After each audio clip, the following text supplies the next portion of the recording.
যে আপনারা বৈষম্যবিরোধী আন্দোলন পর্যন্ত থাকতেন, ওই পর্যন্ত সীমাবদ্ধ থাকতেন, দল করতে গেলেন কেন? এটাই হচ্ছে মূল গাত্রদাহ, এটাই হচ্ছে মূল মনের ভেতরের যে ওই পলাতক কাদের ভাষায় জ্বালা, অন্তর্জ্বালা, যে তোমরা কেন ভাই রাজনীতিতে আসলা কেন? তোমরা আন্দোলন করেছো, রক্ত দিয়েছো, তোমরা এখন চলে যাবা আমাদের হাতে ক্ষমতা দিয়ে কুচকাজ করতে করতে ঘরে ফিরে যাবা। তোমরা যে আবার রাজনীতি আসছো আমাদের সাথে, তোমাদের সাথে আমাদের একসাথে রাজনীতি করতে হচ্ছে, এটা তো আমাদের ভালো লাগে না। আমাদের তো ওই পুরনো সেট আপ, সেটা ভালো লাগে।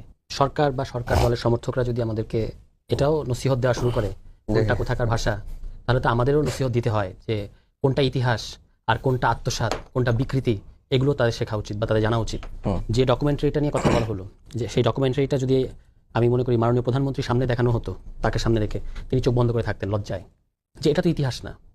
এবং কি দাঁড়ালো জিনিসটা, এখন পত্রিকায় রিপোর্ট হয়েছে, যুগান্তর আজকে রিপোর্ট করেছে, যেটা মন্ত্রী এবং প্রতিমন্ত্রী ওই সংশ্লিষ্ট মন্ত্রণালয়ের দুজনের উপস্থিতিতে একাধিকবার জিনিসটা দেখানোর পরে আবু সাইদের ভিডিও, বৈষম্যবিরোধী ছাত্র আন্দোলনের বিভিন্ন আন্দোলনের ফুটেজ, এগুলোকে একেবারে ইন্টেনশনালি কেটে দেওয়া হয়েছে। এবং নির্মাণ কমিটি যে আপনি ডকুমেন্টারিটা বানাচ্ছেন, সেখানে আপনি কাদেরকে রেখেছেন?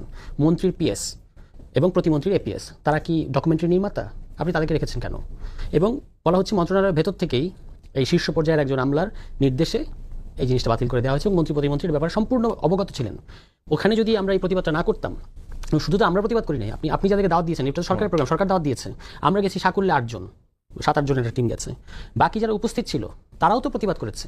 এবং সেই প্রতিবাদ করার পরে আপনি দেখেছেন পুলিশের আইজির ভাষা দেখেছেন, স্যার এগুলাকে কি বাইর করে দিব এগুলা? তো উনি যে এই যে মায়ের চেয়ে মাসির দরদ বেশি দেখাচ্ছেন, উনি হয়তো ভুলে গেছেন যে আজকে একজন পুলিশের ঊর্ধ্বতন কর্মকর্তা, সম্ভবত আইজি, তো যে মামুন সাহেবের, উনি তো আইজি ছিলেন, আজকে তিনি রাজবন্দী, মানে সাজা কম পাওয়ার জন্য তাকে আজকে রাজসাক্ষী হতে হয়েছে। এই ইতিহাস যেন যে নতুন আইজি সাহেব ভুলে না যান, এই গরম দেখানো হবে না এগুলাকে। ভাষাটা কিন্তু অত্যন্ত আপত্তিকর। ওখানে একজন মাননীয় সংসদ সদস্য ছিলেন প্রতিবাদকারীদের মধ্যে, তাকে মনে রাখতে হবে।